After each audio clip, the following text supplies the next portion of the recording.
తాకట్లో ఉన్న మీ బంగారాన్ని విడిపించి ఆ రోజు ఆన్లైన్ రేటుకి కొంటాం. Sharma gold company. ఆనాడు గుడి లేని తల్లులను గుండె నిండా కొలుసుకునే తెలంగాణ అతిపెద్ద గిరిజన జాతర మేడారం జాతర. ఈ జాతరకు ఈ సమ్మక్క సారలమ్మ దేవతలకు మానవులుగా పుట్టి తాము నమ్మిన జనాని కోసం ఆనాడు కాకతీయుల మీదనే కత్తి దూసిన వీర వనితలు సమ్మక్క సారలమ్మలు. ఆ స్ఫూర్తిని తీసుకొని తెలంగాణ రాష్ట్రంలో జరుగుతున్న ప్రజాకంటక పరిపాలనను అంతమొందించాలి అని ఫిబ్రవరి 6, 2023 నాడు ఇక్కడి నుంచే హాత్ సే హాత్ జోడో యాత్రను ప్రారంభించి ఆనాడే నేను సీతక్క ముఖ్యమైన కాంగ్రెస్ నాయకులందరం కూడా సమ్మక్క సారలమ్మను సందర్శించుకొని ప్రతినబూనినం ఖచ్చితంగా ఆనాడు జరగబోయే ఎన్నికలలో ప్రజా ప్రభుత్వాన్ని ఏర్పాటు చేస్తాం. ఆ ప్రభుత్వంలో సమ్మక్క సారలమ్మ ప్రాంతాన్ని ప్రపంచానికే ఆదర్శంగా ఉండే విధంగా గొప్పగా అభివృద్ధి చేస్తామని చెప్పి ఆనాడే మాట ఇవ్వడం జరిగింది. ఇచ్చిన మాట ప్రకారం 3 సంవత్సరాలు పూర్తి కాకముందే సమ్మక్క సారలమ్మ ప్రాంతాన్ని ప్రపంచ పుణ్యక్షేత్రంగా ఉత్తరాదిలో కుంభమేళ ఉంటే దక్షిణాదిలో సమ్మక్క సారలమ్మ కుంభమేళాను నిర్వహించి ఈ దేశంలోనే కాదు ప్రపంచ నలుమూలల నుంచి ఆదివాసీలు గిరిజనులే కాదు గిరిజనేతరులను ప్రతి వాళ్ళను ఇక్కడికి రప్పించే విధంగా ఒక అద్భుతమైన చారిత్రాత్మక కట్టడాలను కట్టాలని దానికి సంబంధించిన నిధులను ఎప్పటికప్పుడు విడుదల చేస్తూ ఈ అభివృద్ధికి మంత్రివర్గ సహచరులు సహకరించారు.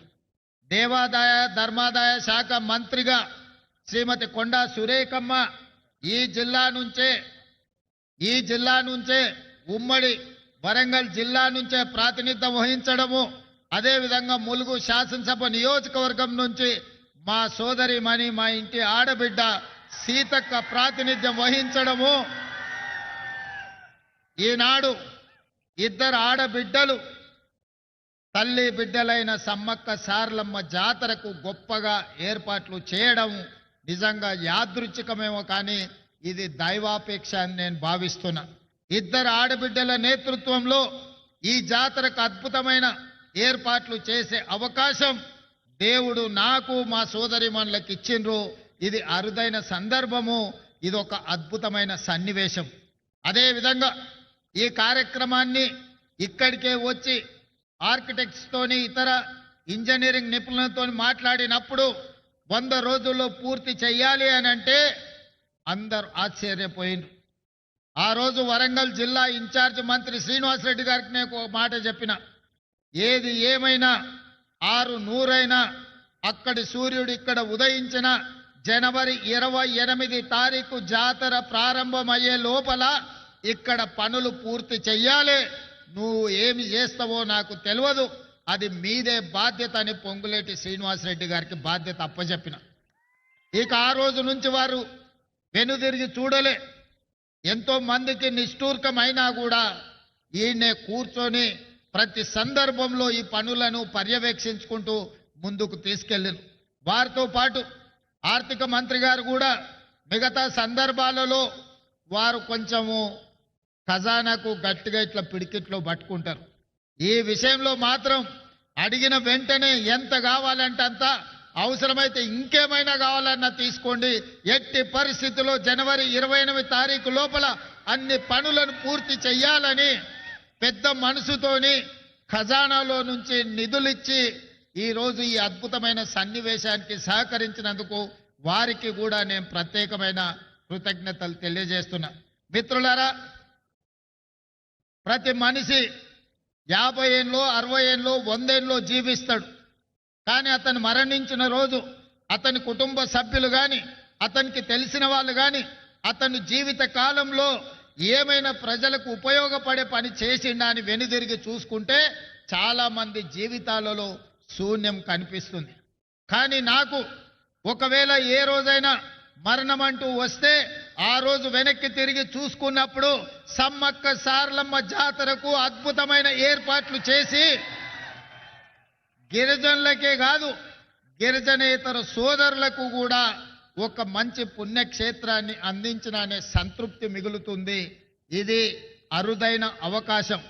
800 సంవత్సరాల చరిత్ర కలిగిన సమ్మక్క సారలమ్మలు కాకతీయులపై పౌరుషాన్ని ప్రదర్శించి కాకతీయుల మీదనే కత్తి దూసిన ఆడబిడ్డలకు గొప్పగా ఈ ఏర్పాట్లు చేయడము నాకు జీవితకాలం గుర్తుండిపోయే సందర్భం. అందుకే ఈనాడు మొత్తం మంత్రివర్గాన్ని రాష్ట్ర ప్రభుత్వాన్ని ఇక్కడికి తీసుకొచ్చి సమ్మక్క సారలమ్మ సన్నిధిలో 2023 ఫిబ్రవరి 6 తారీఖు నాడు ఏ మొక్కైతే మొక్కినమో ఈనాడు ఆ మొక్కును చెల్లించుకున్నాము. ఈ సంతృప్తి జీవితకాలం గుర్తుంటుంది. ఖచ్చితంగా ఇక్కడ ఒక తిరుపతి స్థాయిలో ఒక కుంభమేళ స్థాయిలో భక్తులు నిరంతరం ఇక్కడికి వస్తూనే ఉంటారు. వాళ్ళకు కావలసిన ఏర్పాట్లన్నిటిని కూడా ఈరోజు అభివృద్ధి చేస్తాం. జంపన్న వాగు అభివృద్ధే కాదు, ఈ ప్రాంతంలో పుణ్యక్షేత్రాన్ని దర్శించుకోవడానికి వచ్చే వాళ్లకు అన్ని రకమైన వసతులను ఈరోజు మనం చేసుకోదలుచుకున్నాం.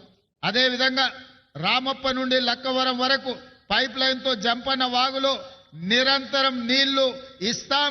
దీనికి సంబంధించిన నిధులు కూడా భక్తులకు కూడా భక్తులకు స్నానాలు చేయడానికి పవిత్ర స్నానం చేసి సమ్మక్క సారలమ్మను సందర్శించుకోవడానికి అవసరమైన నీళ్లను రామప్ప లక్కవరం చెరువు నుంచి ఇక్కడి వరకు పైప్ లైన్ వేసి శాశ్వతంగా నీటి సమస్యను కూడా ఈరోజు మనము ఏర్పాటు చెయ్యాలని అనుకుంటున్నాం.